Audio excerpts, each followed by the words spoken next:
25 dan ortiq kasb egasi bo'lish imkoniyati borligi haqida eshitganmisiz? Guliston kasbiy ko'nikmalar markazida shunday imkoniyatlar mavjud. Markazda 15 yildan ortiq tajribaga ega bo'lgan o'z kasbining mutaxassislari tomonidan quyidagi kasblar o'rgatilmoqda. Qandolatchilik yo'nalishi ayol va qizlarimiz uchun oilaviy hayotda katta qo'l keladi. Enaga jamiyatimiz poydevorini mustahkamlaydigan eng sharafli yo'nalish egasi sanaladi. Ayollar sartaroshi ayollarimizni chiroyiga yanada chiroy, go'zallik beruvchi san'atkor desak adashmagan bo'lamiz. Kattalar va bolalar massaji eng tajribali ustozlar tomonidan o'rgatilinadi.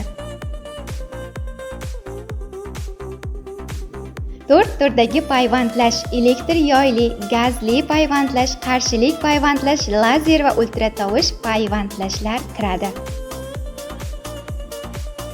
Chilangarlik va santexnik, metall va mexanik ishlar ustasi, suv va gaz kanalizatsiya ustasi.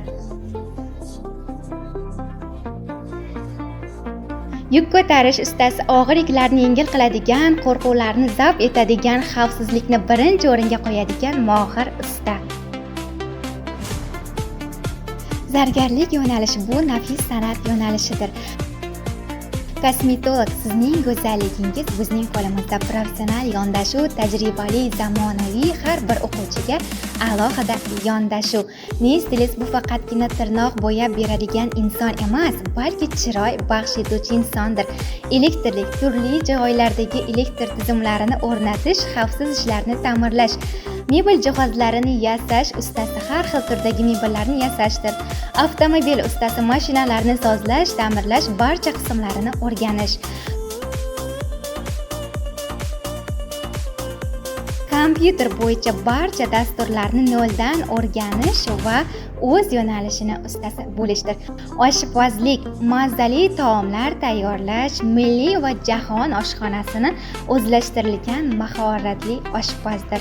Tikuvchilik: matolarni tikish, turli xil modaga dizayn yaratish, ajoyib liboslarni taqdim etish. Erkaklar sartaroshi: soch olish, parvarish qilish, turli xil soch turmaklarini yaratishda o'z ishini ustasi. Ushbu kasblarni egallash niyatida bo'lgan barchani Guliston kasbiy ko'nikmalar markazida kutib qolamiz.